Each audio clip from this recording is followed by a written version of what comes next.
السلام عليكم ورحمة الله وبركاته. وعليكم السلام ورحمة الله وبركاته.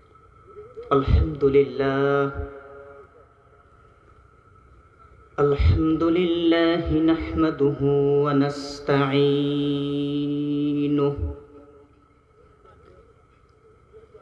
ونستغفره ونعوذ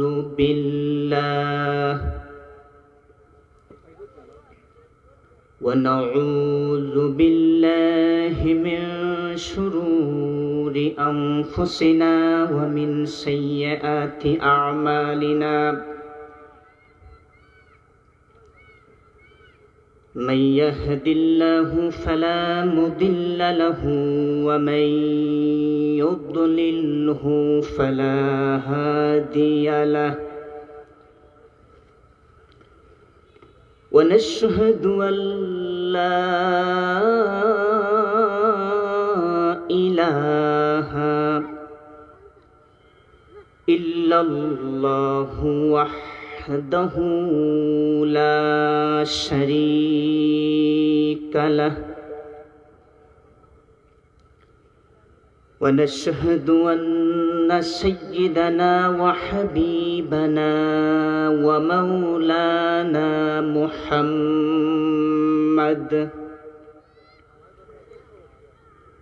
محمدا عبده ورسوله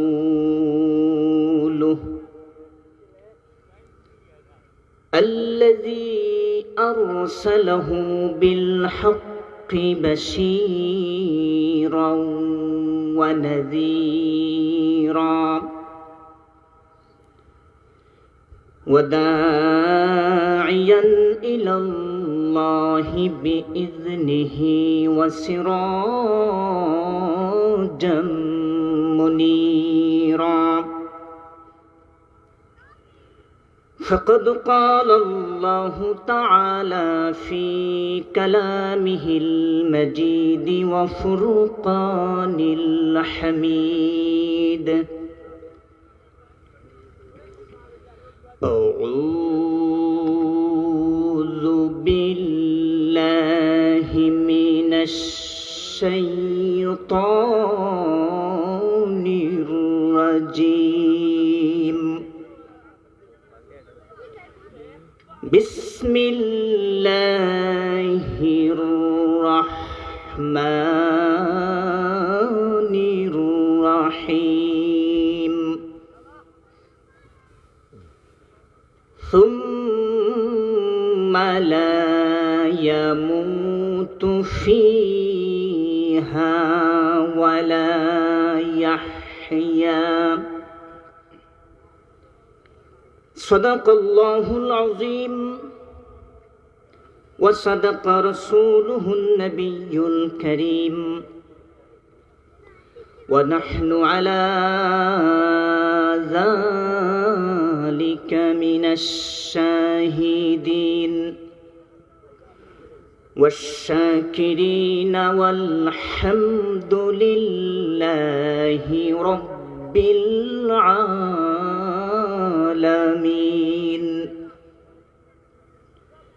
إن الله وملائكته يصلون على النبي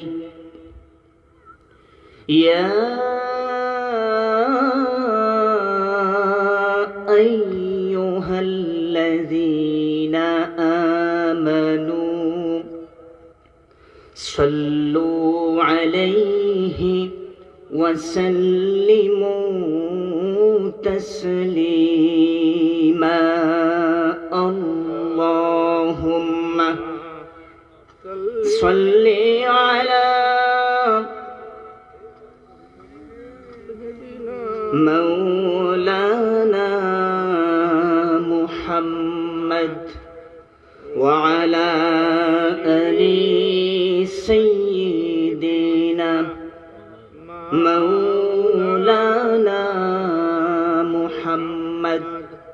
মোহব্বতের সাথে প্রাণ খুলে সবাই পড়ে আল্লাহুম্মা সাল্লি আলা সাইয়্যিদিনা মাওলানা মুহাম্মদ ওয়া আলা আলি সাইয়্যিদিনা মাওলানা মুহাম্মদ। পৃথিবীর সব মায়া হারিয়ে যাবে,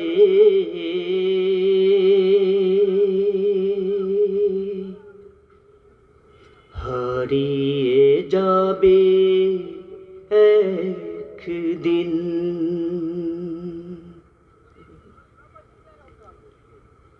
পরাণ পাখি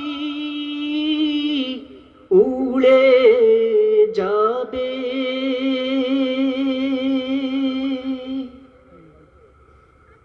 উড়ে যাবে যেই দিন,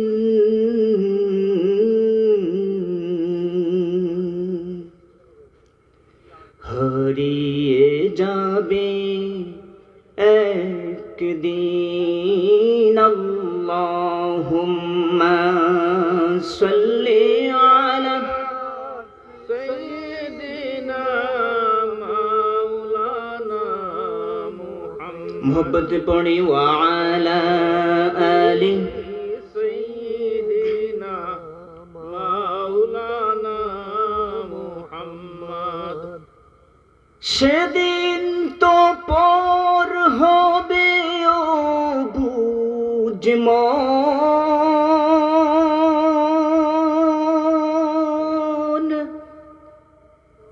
যে ছিল তোমার সব ছেয়ে আপন।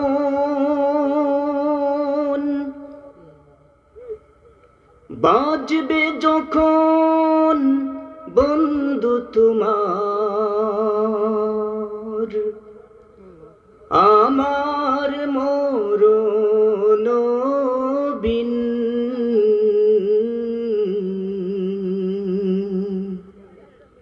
হারিয়ে যাবে একদিন।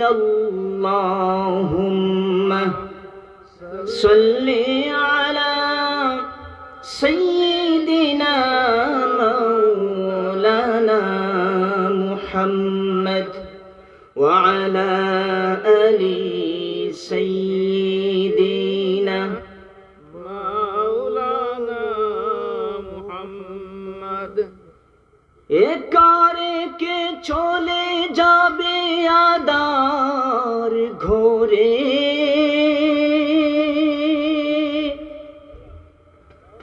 কিবলা মুখে উত্তর শিরে, আল্লাহ ছাড়া থাকবে না কেউ, আপন তোমার সেই দিন,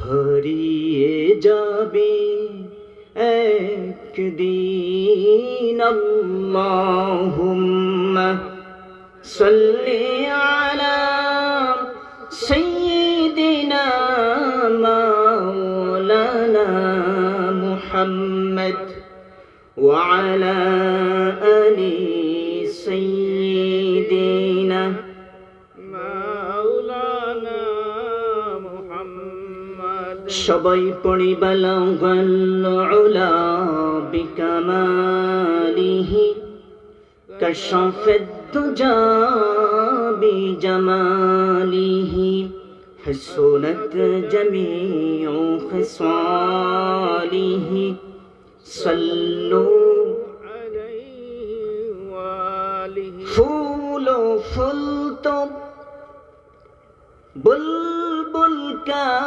तरन्नुम भी न हो, छिमने दहुर में कलियों का تبسم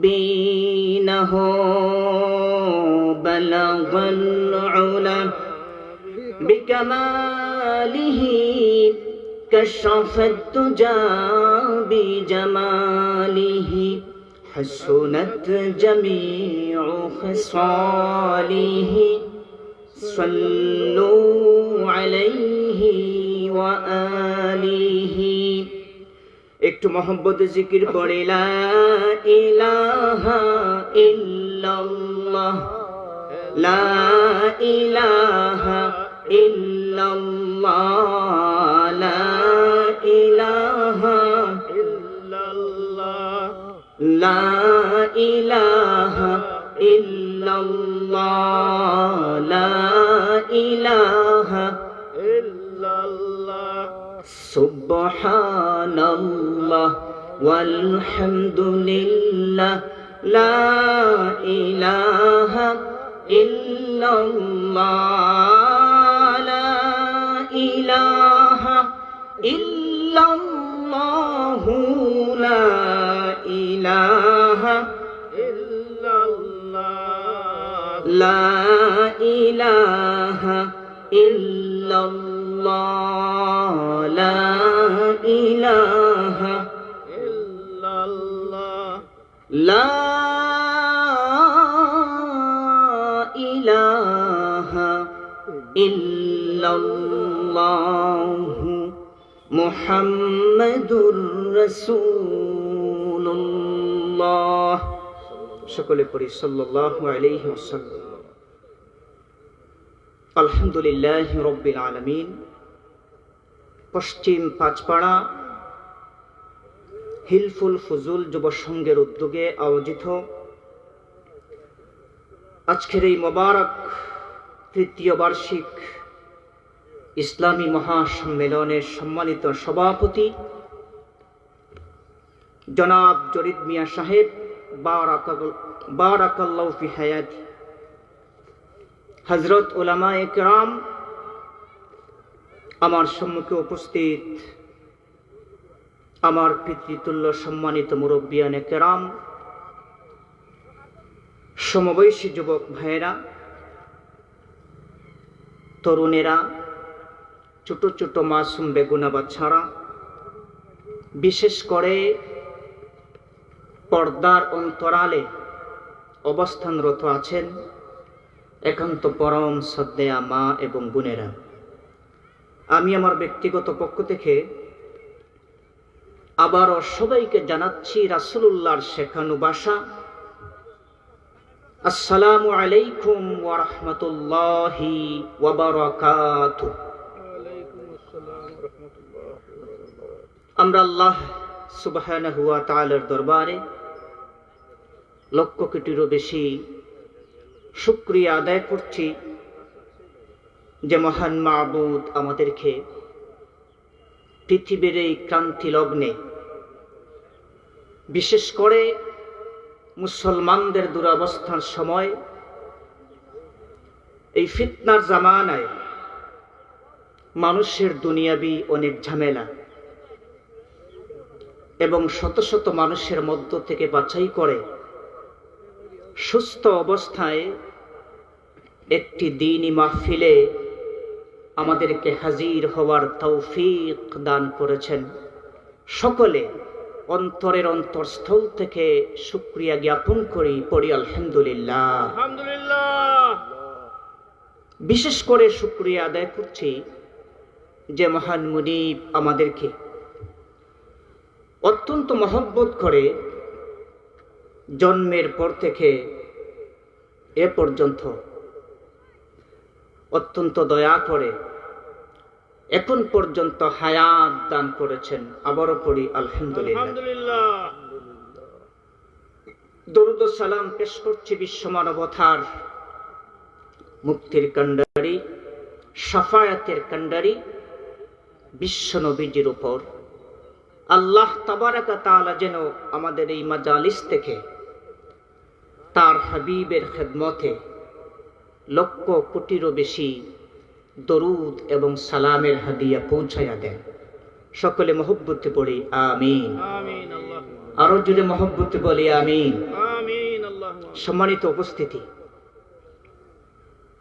আজকাল এরকম মাহফিলে আমরা রাতের বেলাও মানুষ খুঁজে পাই না। সব জায়গায় কিন্তু সমান না আসা। এখানে মানুষ কত হলো, কমপক্ষে তো মাইকের আওয়াজটা ছড়িয়ে যাচ্ছে চতুর্দিকে, ঠিক কিনা বলেন? আমাদের গ্রামগঞ্জে মানুষেরা কোথায় থাকে? এলাকাতেই তো থাকে, ঠিক কিনা? যারা আমরা আসতে পেরেছি আলহামদুলিল্লাহ, এই আশাটা কিয়ামতে নাজাতের উসিলা হতে পারে, ঠিক কিনা? ঠিক এটা একটা নফল ইবাদতের মতো। আমার বিষয়টা হলো কবরের আযাব, অত্যন্ত গুরুত্বপূর্ণ একটা বিষয়। এই দুনিয়া আমরা অতিক্রম করছি, এটা আমাদের ইহকালীন জীবন, ঠিক কিনা? ঠিক এখানে আল্লাহ পাক আমাদেরকে পাঠিয়েছেন পরীক্ষা করার জন্য, কি যাতে করে আমরা দুনিয়াতে থাকা অবস্থায় নেক আমল করতে পারি, নেক আমল করে জান্নাতি হতে পারি, আবার কেহ কেহ জাহান্নামেও যাবে। কারণ জান্নাত আল্লাহ পাক মুমিনদের জন্য বানান নাই। আসলে মূলত বিল কুফারি মুলহিক দোয়া কুনুতের মধ্যে আমরা পড়ি দৈনিক একবার, জাহান্নাম মূলত কাফেরদের জন্য। বিল কুফারি মুলহিক, আমরা যাব কেন? জাহান্নাম আল্লাহ তৈরি করেছেন, এখানে ইন্ধন হবে পাথর এবং মানুষ। আল্লাহ তাআলা দুই জাতির হিসাব নেবেন হাসরের ময়দানে মৃত্যুর পরে।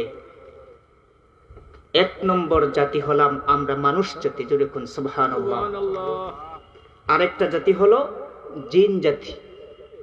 এই দুই জাতিকেই আল্লাহ তাআলা কেবলমাত্র তার ইবাদতের জন্য সৃষ্টি করেছেন, যেরকম সুবহানাল্লাহ। সুবহানাল্লাহ আল্লাহ রাব্বুল আলামিন বলেন, মা খালাকতুল জিন্না ওয়াল ইনসা ইল্লা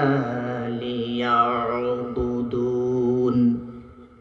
আমি জিন এবং মানুষকে কেবলমাত্র সৃষ্টি করেছি আমার গোলামি করার জন্য, সুবহানাল্লাহ। অন্য কোনো উদ্দেশ্য নয়। এই জন্য এই দুই জাতির হিসাব আল্লাহ পাক নেবেন। আর যে হিসাবটা আগে আল্লাহ পাক নেবেন সেটা হলো নামাজের। কিসের বলে? নামাজ। হিয়া রাসুল ইবাদাতিস সালাহ। নামাজ হলো সবচাইতে বড় ইবাদতের নাম, ঠিক কিনা? নামাজ ছাড়া আল্লাহর কাছে কোন ইবাদত কবুল হবে না, ঠিক কিনা বলে? ঠিক কোন ইবাদত আল্লাহর কাছে কবুল হবে না। আল্লাহ পাক যদি কোনো মানুষ নামাজ কোনো সময় ভুলে ছেড়েও দিয়ে আল্লাহ মাফ করে দিতে পারেন, কিন্তু আল্লাহ পাক একটা গুনাহকে কখনো ক্ষমা করে দিবেন না। সেটা হলো কি? শিরকের গুনাহ। কোন গুনাহ? শিরকের গুনাহ। শিরক মানে হলো আল্লাহর ইবাদতের সহিত কাউকে অংশীদার করা, শরীক করা। এটা আল্লাহ পছন্দ করে? আল্লাহ কয়জন বলেন তো? একজন। ইবাদতের মধ্যে কেবল ইবাদত পাওয়ার উপযোগী, সেজদা পাওয়ার উপযোগী কেবল আল্লাহ পাকই। আর কেউ আছে? পৃথিবীতে সেজদা দেওয়ার মতো জায়গা আল্লাহ ছাড়া মানুষ আর কাউকে সেজদা দিতে পারে না। আল্লাহ হলেন খালিক আর নবী হলেন মাখলুক, ঠিক কিনা বলেন? আল্লাহ তাআলা হলেন সৃষ্টিকারী, রাসূলুল্লাহ হলেন আল্লাহর মাখলুক, তাকে তিনি সৃষ্টি করেছেন। দেখেছেন কখনো রাসূলকে সাহাবীরা কখনো সিজদা দিছে? বলেন আল্লাহর পরেই কার স্থান? ভাই কিছু কথা বলেন, কার স্থান? নবীর স্থান। কোন সুবহানাল্লাহ। তো আল্লাহ পাক প্রথম যে হিসাবটা নেবেন হাসরের মাঠে। সেটা কিসের বলেন তো? নামাজের। যার নামাজের হিসাবটা সহজ হবে তার বাদবাকি সকল কাজ সহজ হবে। যদি তার ইবাদতটা, নামাজটা আল্লাহকে খুশি করার জন্য হয়ে থাকে, শিরিক মুক্ত হয়ে থাকে। আল্লাহ বলছেন, হে আমার বান্দা বান্দি, তোমরা কি আমি আল্লাহকে পেতে চাও? আমরা আল্লাহকে পেতে চাই না? তাই আল্লাহ রাব্বুল আলামিন বলেন, ফামান কানা ইয়ারজু লিকা রাব্বিহি ফালইয়ামাল আমালান সালিহাও ওয়ালা ইউশরিক বিইবাদাতি রাব্বিহি আহাদা। কোন সুবহানাল্লাহ। সুবহানাল্লাহ। আল্লাহ বলেন, বান্দা বান্দি, তোমরা আমি আল্লাহকে কি পেতে চাও? আমি আল্লাহকে পেতে হলে, জাহান্নামের আযাব থেকে বাঁচতে হলে, ফালইয়ামাল আমালান সালিহা, যত নেক আমল আছে তোমরা করো। নেক আমলের মধ্যে সবচাইতে বড় আমল হলো আল্লাহকে সিজদা করা, নামাজ। নামাজ ছাড়া বড় ইবাদত আর কোনোটা নাই। নামাজ হলো ফরজ আইন। এগুলো শুধুমাত্র আল্লাহর জন্য, আল্লাহর কাছেই জবাবদিহি করতে হবে। আমি নামাজ পড়ি আমার জন্য, আমার পরিবারের জন্য নয়, আমার মায়ের জন্য নয়, আমার ভাইয়ের জন্য নয়। হাসরের মাঠে মৃত্যুর পরে ভাই তার ভাইকে চিনবে না, মা তার সন্তানকে চিনবে না। কেমন ভয়াবহ অবস্থা হবে, ঠিক কিনা বলেন? ঠিক। কেউ কাউকে চিনবে না। বিশ্বাস করো, আমাকে আমার অভিভাবক, আমার মুর্শিদ পরামর্শ দিতে পারে, সবক দিতে পারে, সবক নেওয়া দরকার। আমি যদি বাস্তবে তা আমল না করি, পীর সাহেব আমাকে জান্নাতে নিতে পারবে? পারবে বলেন? এটা বিশ্বাস করেন? আমার হিসাবটা আমাকেই দিতে হবে। দুনিয়াতে যতক্ষণ পর্যন্ত আমরা আছি, আচ্ছা বলেন তো দেখি, সব চাইতে মহব্বত করেন আমাদেরকে কে? আল্লাহ। এটাকে বিশ্বাস করেন? যতদিন পর্যন্ত আমরা দুনিয়ার মধ্যে বেঁচে থাকব, আল্লাহর চাইতে আমাদেরকে মহব্বত করার দ্বিতীয় কোনো ব্যক্তি নাই। এরপরে যিনি মহব্বত করেন সবচাইতে আমাদেরকে, বলেন তো কে? আল্লাহর দয়া ছাড়া, আল্লাহর দয়া করার পরে আমাদেরকে সবচাইতে বেশি মহব্বত করেন কে? আমার জন্মদাতা পিতা এবং মাতা, ঠিক কিনা? আমার মায়ের বোন, তাকে বলে কি? খালা বলে, ঠিক কিনা? আমার মা যতটুকু আমাকে মহব্বত করবেন, আমার খালা অতটুকু মহব্বত আমাকে করবে না।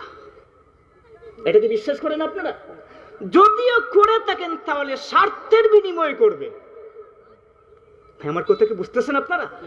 বিশ্বাস করুন, একমাত্র নিঃস্বার্থভাবে আমাকে মহব্বত করতে পারে আমার মা, আমার বাবা, ঠিক কিনা ভাই? ঠিক। এই জন্য আল্লাহ তাআলার ইবাদত করার পরেই যার খেদমত করতে হবে তারা কারা?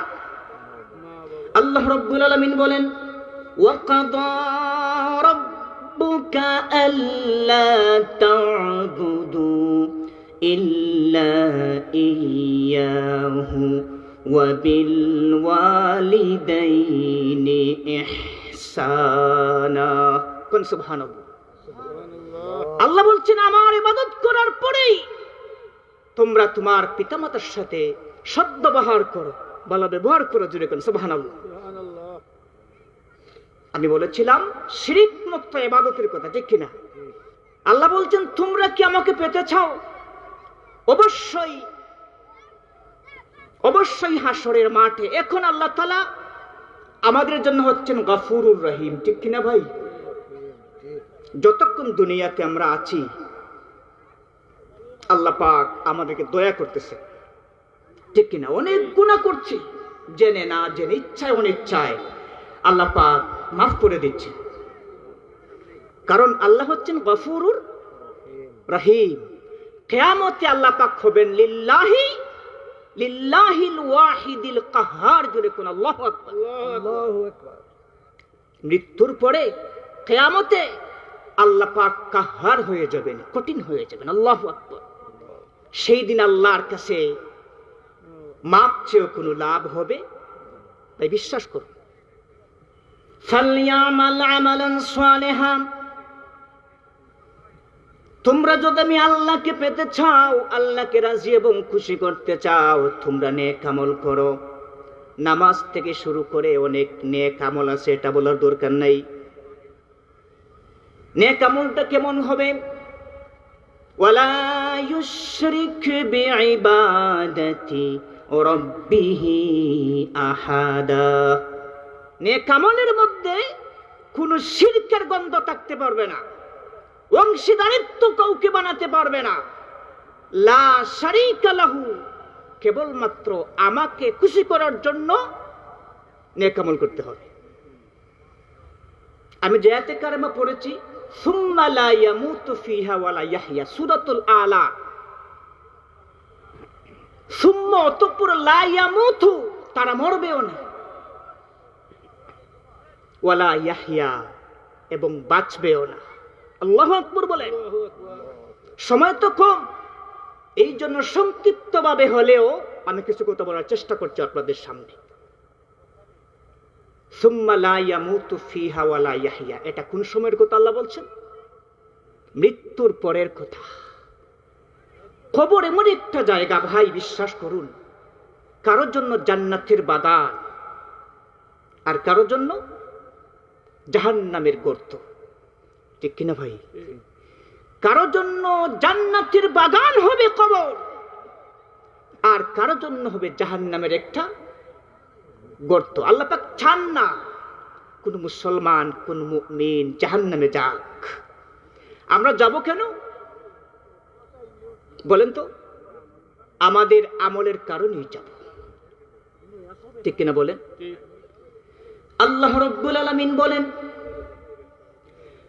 الذي خلق الموت والحياة ليبلوكم أيكم أحسن عملا وهو العزيز الغفور। الله أكبر। হে দুনিয়ার মানুষ, আমি হায়াত এবং মওত এই জন্য দিয়েছি, দুনিয়াতে তোমাদেরকে বড় মহব্বত করে পাঠালাম। দুনিয়া অবহেলা করে কাটানোর জায়গা না। আমি তোমাদেরকে পরীক্ষা করে নিতে চাই, তোমাদের মধ্য থেকে কে নেক আমল করো আর কে মন্দ আমল করো। আমার কোনো লস নাই, আমার কোনো লাভও না। এটা বলেন তো, সবাই যদি আমরা আল্লাহর গোলামি করা বন্ধ করে দেই, আপনারা বলেন আল্লাহর কিছু লস হবে? বলেন, সবাই যদি আমরা আল্লাহর গোলামি 24 ঘন্টাই শুরু করে দেই, আল্লাহ কি কোন লাভ হবে? না। লাভ এবং লস কার? বলেন, আমাদের জন্য। বিশ্বাস করুন, পশু পাখি গাছপালা সবাই আল্লাহর জিকির করে। জিকিরের মধ্যে সবচাইতে বড় জিকির হলো, বারবার বলছি, নামাজ। আল্লাহর হাবিব বলেছেন মৃত্যুর সময়, আসসালাত আসসালাত আসসালাত ওয়া মা মালাকাত আইমানুকুম আসসালাত। হে আমার উম্মতেরা, কখনো বিপদে পড়ে, মুসিবতের মধ্যে পড়েও নামাজ বাদ দিও না। নামাজ কখনো বাদ দিও না। মৃত্যুর সময় তিনি বলেছেন। সম্মানিত হাজিরিন, এই যে পরীক্ষার জায়গা হলো দুনিয়াটা, বিশ্বাস করুন, যখন আমরা মারা যাব, আমরা যখন মারা যাই, আমাদের আমলের দরজাটা বন্ধ হয়ে যায়। আমরা নেক আমলও করতে পারি না, মন্দ আমলও করতে পারি না। ঠিক কিনা বলেন? আরেক জগৎ শুরু হয়ে যায়। কবরের মধ্যে যদি যেই 3টা সওয়াল ফেরেশতা করবেন আল্লাহর হুকুমে, আমরা অনেকেই জানি মার রব্বুকা, সহজ ভাষায় বলি, তোমার রব কে? ঠিক কিনা বলেন? যদি আমরা জবাব দিতে পারি রব্বি আল্লাহ, আমার রব হচ্ছেন আল্লাহ, তাহলে বেঁচে যেতে পারবো। রবকে চিনতে হলে দুনিয়াতে চিনতে হবে। একটা ছাত্র যখন পরীক্ষা দেবে, তার হাতে পাঠ্যপুস্তক পাওয়ার পরে যদি শিক্ষার্থী পড়াশোনা না করে, বলেন তো দেখি পরীক্ষার খাতার মধ্যে ভালো উত্তর লিখতে পারবে কিনা? অবশ্যই পারবে না। তাকে পাঠ্যপুস্তক দেওয়া হলো, একটা সময় তাকে দেওয়া হলো পড়াশোনা করার জন্য। যে ছাত্রছাত্রী ভালো করে পড়াশোনা করেছে শিক্ষকের কথা অনুযায়ী, সেই ছাত্রকে কোনো পরীক্ষায় ফেল করবে না। ফার্স্ট ক্লাস হয়তো পাবে না, সেকেন্ড ক্লাস তো পাবে, ঠিক কিনা? পাস তো করবে। ঠিক তেমনি ভাবে আম হাসিবতুম আন তাদখুলুল জান্নাহ, আপনি কি এমনিতেই জান্নাতে চলে যাবেন? না, এত সহজ কথা নয়। এই দুনিয়াতে আল্লাহ পাক পাঠিয়েছেন কেবলমাত্র তার গোলামি করার জন্য। এই গোলামি কি 24 ঘন্টা? বলেন না। আমি বারবার বলছি, আল্লাহর জাহান্নামের আযাব থেকে বাঁচার জন্য সর্বশ্রেষ্ঠ যে কাজ হলো বান্দাবান্দি নামাজ কায়েম করা। এই সময় বান্দাবান্দি আল্লাহর সবচেয়ে বেশি নিকটবর্তী হয়ে যায়। কোন সময় বান্দাবান্দি সবচেয়ে আল্লাহর কাছে একদম নিকটবর্তী হয়? ওয়াসজুদ ওয়াক্তারিব। সুবহানাল্লাহ, একেবারেই সহজ। আমি যদি নামাজটা আল্লাহকে খুশি করার জন্য পড়ি জাহান্নামের ভয়ে, নামাজ যদি আল্লাহকে খুশি করার জন্য হয়, আমি যখন সেজদা করব আমার মজা লাগবে। আমাকে বুঝতে হবে, আমাকে অবলোকন করতে হবে, আমার সামনে হলো জাহান্নাম আর পেছনে হলো আমার জান্নাত, অথবা সামনে আমার জান্নাত আর পেছনে আমার জাহান্নাম। আল্লাহ আমার সামনে আছেন, এটা যদি আপনার আমার অন্তরের মধ্যে ফিট থাকে, কেবল সেই ব্যক্তির নামাজের মধ্যে মজা পাবে। আর ওই বান্দাবান্দি আল্লাহর সবচাইতে নিকটবর্তী হবে। আল্লাহর কাছে সাহায্য চাওয়ার জন্য সবচেয়ে বড় মাধ্যম হলো নামাজ, ঠিক কিনা বলেন? আপনি কোনো মুসিবতের মধ্যে পড়ে গেছেন, নামাজে দাঁড়িয়েছেন, আল্লাহ পাক সহল করে দিবে। সুবহানাল্লাহ, বিশ্বাস করুন, সহল হয়ে যাবে সমস্ত কাজ। সম্মানিত হাজিরিন, আমি প্রায় জায়গায় একটা কথা বলি, এখান তো লোকাল এলাকা। আপনি 100টা মসজিদ তৈরি করে দিচ্ছেন, 100টা মসজিদ তৈরি করে দিলে আল্লাহ পাক তৌফিক দিয়েছেন আপনাকে, তৌফিক দিয়েছেন আপনাকে আল্লাহ পাক। নামাজ পড়েন নেই, 4 পয়সা লাভ হবে না। কি ভাই হবে? হ্যাঁ, আল্লাহ পাক তৌফিক দিয়েছেন আপনাকে, দিতে পারেন, আপনার মধ্যে নামাজ নেই, লাভ হবে? লাভ হবে না। আল্লাহর হাবিব বলেছেন, হাদিসে কুদসি থেকে বলছি, সময়টা যেহেতু একেবারে কম, আল্লাহর হাবিব বলছেন, যদি আল্লাহর কোনো বান্দা বান্দি নামাজ পড়তে পড়তে একদম কুজু হয়ে যায়, একদম কুজু তো বুঝেন আপনারা, বুড়ো হয়ে গেছে, লাঠি ছাড়া হাঁটতে পারে না, তার পিঠের মধ্যে পাখি বসে যেতে পারে, এমন লোক আগেকার জামানায় পাওয়া যেত, এখন আর পাওয়া যায় না। একজন মানুষ নামাজ পড়তে পড়তে কুজু হয়ে গেল, আল্লাহর হাবিব বলেছেন, কেমন নামাজি বলেন তো আপনারা? একজন আল্লাহর বান্দা বান্দি রোজা রাখতে রাখতে শুকনো কাঠের মতো শুকিয়ে গেছে, 2 টাকা জীবনে করে নাই, আল্লাহর হুকুম নামাজ বাদ দিয়েছে আর হালাল খায় নাই। আল্লাহর হাবিব বলেন, তার নামাজ আমি আল্লাহর কাছে 4 পয়সার কোনো কাজে আসবে না। বিশ্বাস করুন, নামাজে দাঁড়িয়ে আছে, সব আছে, হ্যাঁ, একেবারে হারামের মধ্যে একেবারে নিমজ্জিত হয়ে গেছে মানুষ, আছে কিনা বলেন? দাঁড়িয়েও আছে, নামাজ জুব্বা আমাদের মতো, কিন্তু তার ইনকামটা হালাল নয়, হারাম। আল্লাহর কাছে ইবাদতের 4 পয়সার কোনো দাম। আল্লাহ এটাই চান যে বান্দা আমাকে সেজদা করো, এটা তার জন্য। আমি আগে বলেছি, নামাজ যদি আমরা বাদ দিয়ে দেই, আল্লাহর কোনো ক্ষতি হবে না। নামাজ পড়া শুরু করে দিলে আল্লাহর কোনো লাভ হবে না। গাছ গাছালি, নদ নদী সবাই আল্লাহর তাসবিহ তাহলিল করে আমরা শুনতে পাই না, ঠিক কিনা? মাস আল্লাহর জিকির করে, বিশ্বাস করেন? আল্লাহ রাব্বুল আলামিন বলেন, ইউসাব্বিহু লিল্লাহি মা ফিস সামাওয়াতি ওয়া মা ফিল আরদ। আল্লাহ পাক বলছেন, দুনিয়ার সমস্ত মানুষ যদি আমার ইবাদত করা বন্ধ করে দেয়, আমি আল্লাহর কোনো ক্ষতি হবে না। দুনিয়ার সমস্ত বান্দা বান্দি যদি আমার ইবাদত 24 ঘন্টা করা শুরু করে দেয়, আমার কোনো লাভ হবে না। ইবাদত করলে আমার কোনো লাভ নাই, না করলে আমার লস নাই।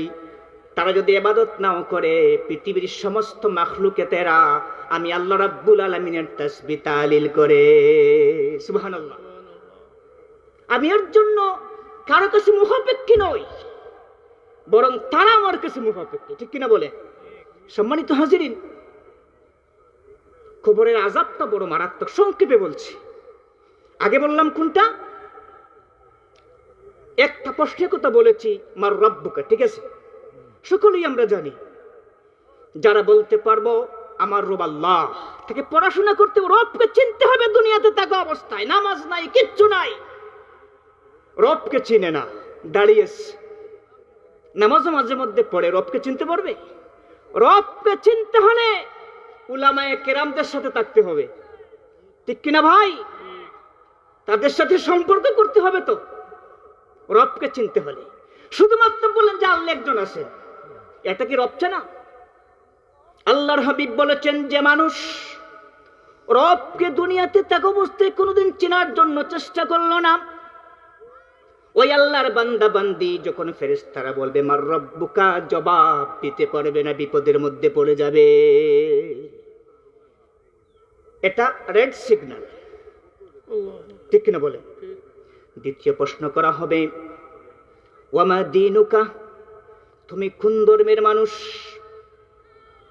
আমার দাড়ি আছে, সব আছে, আমি দিনকে শুধুমাত্র মানি নামাজে, রোজাতে, হজে, যাকাতে। শুধুমাত্র মনে করি নামাজ হলো ফরজ, ইচ্ছে হলে পড়বো না, পড়বো না। এরকম মানুষ আছে না? ইচ্ছে হলে পড়ে নাই, বাদ দিয়া দেয়। কিন্তু নামাজকে ফরজ মনে করে, রোজাকেও ফরজ মনে করে, মাঝে মধ্যে রাখে, মাঝে মধ্যে হোটেলের মধ্যে ভাতও খায়। বাড়ির মধ্যে এসে বলে, বউ, স্ত্রী, বোন, আমি তো রোজা ছিলাম, ইফতারও করে, ঠিক কিনা বলেন? রোজাকে অসম্মান করে না, সম্মানই করে, মাঝে মধ্যে রাখে, মাঝে মধ্যে ছেড়ে দেয়, এটাকে ফরজ মনে করে, ঠিক আছে? হজ, এটাকেও বিশ্বাস করে। আবার বলে হজের সময় হয়েছে, বলে আগামী বছর করবো, এখন টাকা আমার কাছে কম, একটা গাড়ি কিনে ফেলেছি, আগামী বছর যে তুমি বাঁচবা এর গ্যারান্টি তোমাকে দিল কে? ঠিক কিনা ভাই? হজের প্রতি অবহেলা করে, হজ করেও লাভ কি? আল্লাহর হাবিব বলেছেন, হজ করে যখন কোনো মানুষ চলে আসে, তার বাড়িতে যখন চলে আসে, একদম মাসুম শিশুর মতো পবিত্র হয়ে যায়। এখন কি পবিত্র হয়? আল হজ দেখবেন পেছনে লাগানো আছে, দাড়ি নাই, কিচ্ছু নাই, কোথায় কোথায় মিথ্যা কথা, হারাম কর, সুদ কর। আল হজ, এটা হল হজ্জের বহু বচন। চিন্তা করেছে? হজ বেচারা করেছে কয়েকবার, এটা ঠিক আছে। হজের আরকান জানে না, আহকাম জানে না, হজ্জের তামাত্তু, কিরান, ইফরাদ কিচ্ছুই জানে না, শুধুমাত্র দেখা দেখি হজ করলো, তার টাকা আছে, নামের পেছনে যাতে হাজি লাগানো যায়, নির্বাচনে দারুণ যেতে পারে, হাজি তহুর আলী, এটা একটা ইসলামের একটা বড় নাম, ঠিক কিনা ভাই? হাজি শুনলে মানুষ, আরে লোকটা তো হাজি সাহেব, একেবারে সুন্নতের অভাব নাই, লোকটা খুব ভালো। আসলে সুদখোর, জেনাখোর। তার হজ আল্লাহর কাছে কবুল হয়েছে বলেন? আরেকজনের আইল ছেনে, এতিমের মাল খায়, পরের সম্পত্তি দখল করে, অবিচার করে, মানুষটার মধ্যে সুবিচার করে না। একজন ভালো মানুষকে বিচার করে নাস্তে নাবুদ করে দেয়, আর একজন মিথ্যাবাদী মানুষকে, অন্যায়কারী মানুষকে, দোষী সাব্যস্ত মানুষকে বিচার করে টাকা খেয়ে আসমানে তুলে দেয়। এরকম হাজি সাহেব। আল হজ, হজ্জের বহু বচন, উনি বহুবার হজ করেছেন, তার জীবন পাল্টে নেই। আমরা দেখেছি অনেক জায়গায়। হজ আপনার আল্লাহর কাছে কবুল হয়েছে কিনা আপনি বুঝতে পারবেন। আমি আগেই বলেছি, হজ করে যখন মানুষ বাড়িতে চলে আসে একদম নিষ্পাপ হয়ে যায়, ভদ্র হয়ে যায়, নম্র হয়ে যায়, মানুষের সাথে সুব্যবহার করে, ঠিক কিনা বলেন? যদি এমনটাই হয় আপনাকে বুঝতে হবে ওই ব্যক্তির হজ আল্লাহর কাছে কবুল হয়েছে, ঠিক কিনা? আমার নামাজ আল্লাহর কাছে কবুল হইল কিনা এটা আমি বুঝতে পারবো। নামাজ মানুষকে মিথ্যা কথা থেকে বাঁচায়, অশ্লীল কাজ থেকে বাঁচায়, গীবত করা থেকে বাঁচায়, চুগলখড়ি করা থেকে নামাজ মানুষকে বাঁচায়।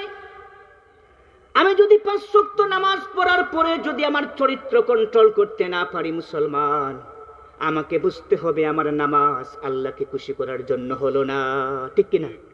ঠিক কিনা বলে? যাই হোক, দ্বিতীয় প্রশ্নটা কি? মা দীনুকা, তোমার দিন কি? দিন দিনিয়ান না ইসলাম? আমার দিন কি? ইসলাম বলতে হলে, জবাব দিতে হলে ইসলাম সম্পর্কে পড়াশোনা করতে হবে। আমার বয়স 35 বছর, মনে করেন 40 বছরের মানুষ, তাকে যদি প্রশ্ন করা হয় ইসলাম কি, তোমার ধর্ম কি, জানে না, বলে এত সহজ না। শুধুমাত্র মনে করে নামাজ, রোজা, হজ, যাকাত এগুলোর নাম ইসলাম না। আমি গত বয়ান দিয়েছি এক জায়গায় মাটিহানিতে পর্দা সম্পর্কে। এই পর্দাও কিন্তু কি একটা ফরজ বিধান, কি ভাই? ফরজ বিধান। আল্লাহ পাকের কোরআন কারিমের সব কটি আয়াত ফরজে আইন আমাদের জন্য, আলহামদুলিল্লাহ। সব কটি আয়াত আমাদের জন্য কি ফরজে আইন, আমাকে বিনা প্রশ্নে মানতে হবে। আর অনেক ফরজ আছে। আরেকটা ফরজ আছে আকিমুদ্দিন, কি ভাই? আল্লাহর জমিনে আল্লাহর দিনকে প্রতিষ্ঠা করা। এদিকে আমরা নাই। সম্মানিত ভাইয়েরা, এটা আমার আলোচনার বিষয় নয়। মা দীনুকা যখন প্রশ্ন করবে ফেরেশতা, তোমার দিনটা কি? আমি যদি দিন সংকল্পে অজ্ঞ থাকি, জীবনে কোনোদিন দুনিয়াতে বেঁচে থাকা অবস্থায় দিন নিয়ে চর্চা করি না, কারো কাছে বলিও না ভাই দিনটা কি, আমি জানারও চেষ্টা করি না, যদি আমি এরকম বান্দা হই, কবরে আমি জবাব দিতে পারবো না সেই দিন। আমি বলবো লাদ্রি, আমি জানি না। কি বলবো? লাদ্রি, আমি জানি না দিন টিন কি। নাউজুবিল্লাহ পড়েন, রেড সিগন্যাল, ঠিক কিনা? সর্বশেষ যে প্রশ্ন করা হবে, আপনারা সকলেই জানেন, ওয়ামা নবিয়্যুকা বা মা হাযার রাজুল, ওই ব্যক্তিকে ছবিও নিয়ে আসা হয়ে যেতে পারে, ছবি নাও আনা হতে পারে। মা নবিয়্যুকা, ওই ব্যক্তিকে আমি জীবনে তাকে নিয়ে গবেষণা করি নাই। নবীকে শুধুমাত্র জানেছি, নবীর নাম মুহাম্মদ সাল্লাল্লাহু আলাইহি ওয়াসাল্লাম, আমি জানি, শুধুমাত্র নামটা জানি। কোনদিন তাকে নিয়ে একটু গবেষণাও করি না, পড়াশোনাও করি না, নবী আসলে কোন জিনিস আমি জবাব দিতে পারবো না কিয়ামতের ময়দানে। আল্লাহর কাছে আটকা পড়ে যাব। এই যে তার জাহান্নাম তার জন্য শুরু হবে কবর থেকে, আর সে কখনো এখান থেকে মুক্ত হতে পারবে না। যে আল্লাহর বান্দাবান্দি কবরের ঘাট এহসান হয়ে যাবে, পার হয়ে যাবে, ওই আল্লাহর বান্দাবান্দির জন্য বাদবাকি সব ঘাট সহল হবে। কোন সুবহানাল্লাহ। সুবহানাল্লাহ। যে আল্লাহর বান্দাবান্দি এই 3টা প্রশ্নের মধ্যে আটকে পড়ে যাবেন, ওই বান্দাবান্দির জন্য খবর আছে। এই যে সুম্মা লা ইয়ামুতু ফিহা ওয়া লা ইয়াহইয়া যে পড়েছি আমি, জাহান্নাম এমন জায়গা, সেখানে তারা বাঁচবেও না, আবার মরবে না। বলবে যে আল্লাহ আমার খিদে লেগেছে, জাহান্নামীরা বলে আমার খিদে লেগেছে, আল্লাহ জাহান্নামীরা বলবে আমার খিদে লেগেছে, আমাকে আপনি পানি দেন, খাদ্য খাওয়ার জন্য কিছু খাদ্য আমাকে দেন।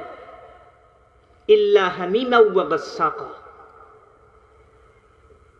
আল্লাহ পাক তাকে খাদ্য দিবেন, ইল্লা হামিমা ওয়া গাসসাকা, এমন খাদ্য দিবেন, ওই খাদ্য সে পেটের ক্ষুধায় ভক্ষণ করবে, এতে তার শরীর পরিপুষ্ট হবে না, ক্ষুধা নিবৃত্ত হবে না। আল্লাহু আকবার। জাক্তুম নামক ফল তাকে দেওয়া হবে, ওলকপির মতো ফল। আমরা ছোটবেলায় পড়েছি সন্দুকতে ওলকপি, দেখেছেন আপনারা? ওটা কাঁটাযুক্ত একটা ফল, ওরকম ফল দেওয়া হবে, জাক্তুম। ওই বান্দাবান্দি খাইবে, তার পেটের ভেতরেও যাবে না, আবার মুখ দিয়েও বের হবে না। আল্লাহু আকবার, সুবহানাল্লাহ। চিন্তা করেছেন? কারণ জাহান্নাম আমি আগেই বলেছি কার জন্য? কাফেরদের জন্য। আমরা অনেক আছি, আমরা কাফের নাই কিন্তু কুফরি করি, কাফের যে কাজ করে তাই করি, জানি না, না জেনে করি কিনা বলে। দেখেন জান্নাতীরা কেমন হবে আর জাহান্নামীরা কেমন হবে। আল্লাহ রাব্বুল আলামিন বলেন, ইন্নাল্লাযীনা আমানু ওয়া আমিলুস সালিহাতি লাহুম জান্নাতুন তাজরি মিন তাহতিহাল আনহার যালিকাল ফাওজুল কাবীর। কোন সুবহানাল্লাহ। ইন্নাল্লাযীনা আমানু, জান্নাতি হলো তারা। ইন্নাল্লাযীনা আমানু, নিশ্চয়ই যারা নেক আমল করেন। ওয়া আমিলুস সালিহাতি, নিশ্চয়ই যারা ঈমান এনেছে আর নেক আমল করেছে। লাহুম জান্নাতুন তাজরি মিন তাহতিহাল আনহার, ওই বান্দাবান্দিকে এমন জান্নাতের মধ্যে দেওয়া হবে, এই জান্নাতের তলদেশ দিয়ে নহর প্রবাহিত থাকবে। যেরকম সুবহানাল্লাহ। যালিকাল ফাওজুল কাবীর, এর চাইতে বড় সফলতা জান্নাতীর জন্য আর কিছুই হতে পারে না। সুবহানাল্লাহ। আল্লাহ পাক যেখানে জান্নাতের কথা বলেছেন, সেখানে জাহান্নামের কথা বলেছেন। যেখানে জাহান্নামের কথা আল্লাহ পাক বলেছেন, বান্দা যাতে ভয় না পায়, জান্নাতের কথা বলেছেন। সুবহানাল্লাহ। যাতে করে আমার বান্দা মধ্যে ভয় না পায়, জাহান্নাম থেকে আল্লাহর কাছে মাপ চায়, যে আল্লাহ পাক জান্নাতের উপযোগী আমল করতে পারে দুনিয়ায় থাকা অবস্থায়। ভাই বিশ্বাস করুন, কবর একটা বিরাট একটা জায়গা, অত্যন্ত ভয়ঙ্কর জায়গা কবর। সুজা আকরা নামক একটা বিশাল অজগর সাপ থাকবে সেখানে, জাহান্নামীদেরকে কবরের মধ্যে কামড়াতে থাকবে। এই যে সুম্মা লা ইয়ামুতু ফিহা ওয়া লা ইয়াহইয়া, তাকে কামড়াতেই থাকবে বিষাক্ত সাপ। এই সাপ যদি দুনিয়াতে একবার শ্বাস ফেলতো, এই পৃথিবীর কোন বৃক্ষলতার কখনো গজাইত না। কোন আল্লাহু আকবার। এই সাপ বেনামাজি ব্যক্তিদেরকে, জাহান্নামী ব্যক্তিদেরকে কবরের মধ্যে দংশন করতে থাকবে। ওই জাহান্নামী বান্দাবান্দি মরবেও না, আবার বাঁচবেও না। বলবে আল্লাহ রাব্বুল আলামিন, আমার আর সহ্য হচ্ছে না, আমাকে একটু রক্ষক দেন তো, একটু আরাম দেন হালকা করে। আল্লাহ বলবেন, না, এটা আরামের জায়গা না। জাহান্নাম মানে হলো এখানে শাস্তির জায়গা, ধারাবাহিকতা থাকবে। এখানে রেস্ট নেওয়ার কোনো দরকার নেই, কোনো প্রয়োজন পড়ে না। রেস্ট নেওয়ার জায়গা জাহান্নাম না। ওই বান্দাবন্দি বলবে, আল্লাহ রাব্বুল আলামিন, আমাকে আবার দুনিয়াতে আপনি দিয়া দেন, আমি একেবারে নেক আমল করে করে আপনার জান্নাতের উপযোগী বান্দা হয়ে যেন আসতে পারি। আল্লাহ বলবেন, না, আমি তোমাকে পৃথিবীর মধ্যে এক পারি পাঠিয়েছিলাম, নবী দিয়েছি তোমাকে সঠিক পথ দেখানোর জন্য, কোরআন দিয়েছি, রাসূল দিয়েছি, ঠিক কিনা বলেন? তারা তোমার কাছে গিয়েছে বার্তা নিয়ে। তুমি তখন তোমার তকব্বরিতে, অহংকারে, অনেক টাকাওয়ালা, তুমি পয়সাওয়ালা, ক্ষমতার দাপট দেখিয়ে, সম্পদের দাপট দেখিয়ে, লাঠির দাপট দেখিয়ে আমি আল্লাহকে মানো নাই, আমি আল্লাহর গোলামি করো নাই, দিনকে ইসলাম হিসাবে, দিনকে দিন হিসাবে দেখো নাই, রাসূলকেও মানো নাই, মনে মনে বিরোধিতা করেছ। ইসলাম এই জমিনে কায়েম হোক, যারা কায়েম করতে চায় তুমি তাদের সাকুর্ত করবা দূরের কথা, বরং বিরোধিতা করেছ। এই জন্য এটা কোনো নিয়ম নাই। জাহান্নামে চলে এসেছ, জান্নাতেও তোমাকে দেয়া হবে না, দুনিয়া তো প্রশ্নই ওঠে না, ঠিক কিনা বলেন? যাররা পরিমাণ যার ঈমান আছে, বিশ্বাস করুন, সে একদিন জান্নাতের মধ্যে যাবে। যতক্ষণ পর্যন্ত সে জাহান্নামের শাস্তির উপযুক্ত আছে, অতটুকু অতিক্রম করার পরে তাকে জান্নাতে দেওয়া হবে। কোন আলহামদুলিল্লাহ। শাস্তি ভোগ করতেই হবে, যদি তার শর্ত হলো, যদি তার ঈমান থাকে। কি থাকে ভাই? যারা মুমিন তাদের কোনো ভয় আছে বলেন? মুমিনরা কখনো মৃত্যুকে নিয়ে ভয় করে না, কবরের আযাবকে নিয়ে ভয় করে না। মৃত্যুকে আলিঙ্গন জানায়। আল্লাহ রাব্বুল আলামিন বলেন, ওয়ালা তাহিনু ওয়ালা তাহজানু ওয়া আনতুমুল আ'লাউনা ইন কুনতুম মুমিনিন। সুবহানাল্লাহ। আল্লাহ বলেন তাদের কোনো ভয় নাই, তাদের কোনো চিন্তাও নাই। সত্য হলো যদি তারা মুমিন হতে পারে, তাদের কোনো ভয় নাই, অর্থাৎ জাহান্নামের ভয় তাদের কোনোদিন করা লাগবে না। ইন্নাল্লাহু ইউহিব্বুল মুহসিনিন, নিশ্চয়ই আল্লাহ তাআলা মুমিনদেরকে সবচেয়ে বেশি ভালোবাসে। সুবহানাল্লাহ। সম্মানিত হাজিরিন, শেষ কথা বলছি, শেষ কথা।